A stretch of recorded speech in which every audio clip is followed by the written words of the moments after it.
there's a lot of smart people in this room, and I'm sure we can figure out a lot of things, amongst us. But the fitness club is definitely a facility that is going to make us a lot of money and be a great asset for the community. And ultimately, I think that's what I'm getting out of this. It would just it's going to be a tremendous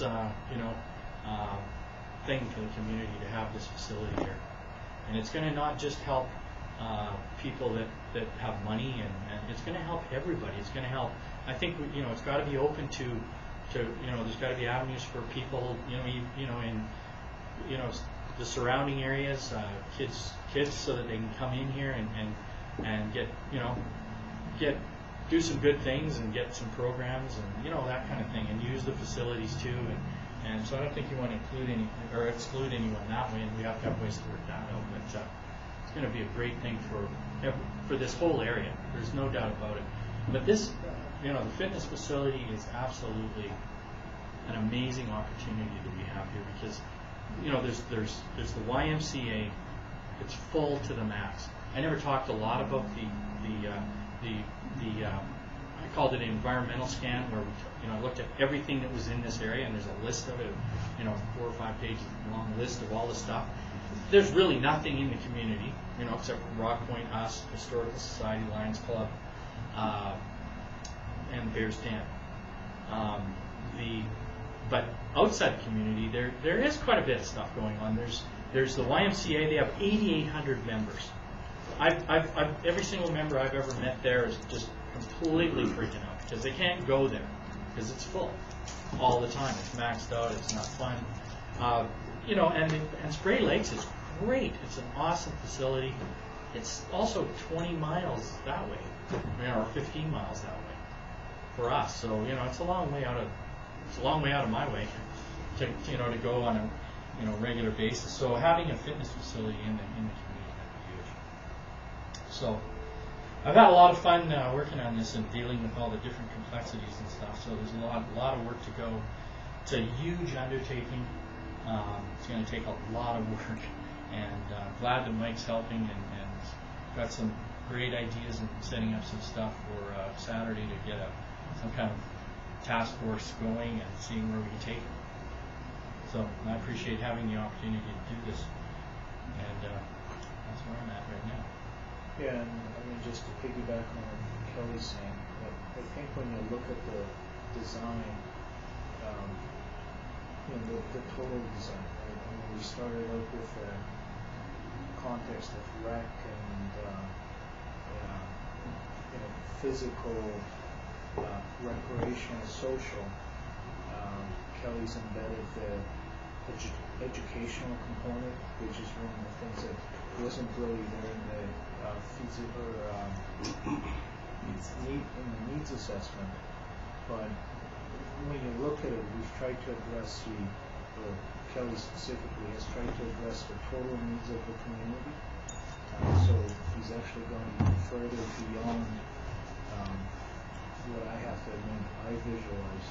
Because I personally, being a little bit self-centered, I like the educational component.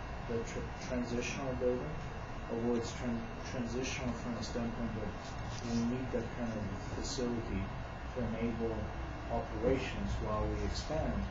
At the same time, it's a phenomenal opportunity for us to actually get that development, incremental development for our kids, self-development for us, leverage facilities for the business community, although we're not for profit, still have to work through that. But I think you've done an excellent job. Do you have comments? We're chomping at the bit to see this, so what's your initial context? Again, this is pretty, sort of basic outline here, but not right now. I'm just trying to figure out how it goes. What I was going to say. So start with somebody else here first. My thoughts were initially I was trying to grasp the whole concept of the feasibility and see how it all sort of intertwined. And like I said, it's probably more of the Saturday workshop.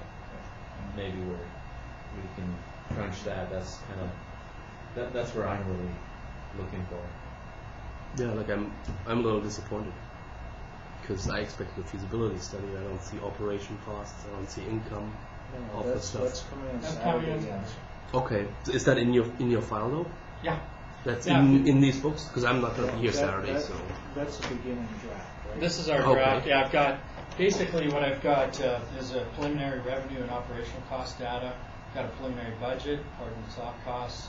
I've got an architectural design concept, preliminary design. I've got the as-built drawings. I've got the needs, all the needs assessment and review, environmental scan. Of course, I've worked through the whole thing. okay. You know, right now, the thing that's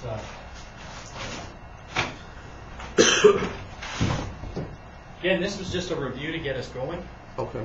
but I thought this was supposed to be the full-fledged feasibility study today. well, you know, we For- talked for- earlier for about the not even report- presenting tonight. Sorry, per the last meeting's report, I said that this wouldn't be ready until April 30th. Okay.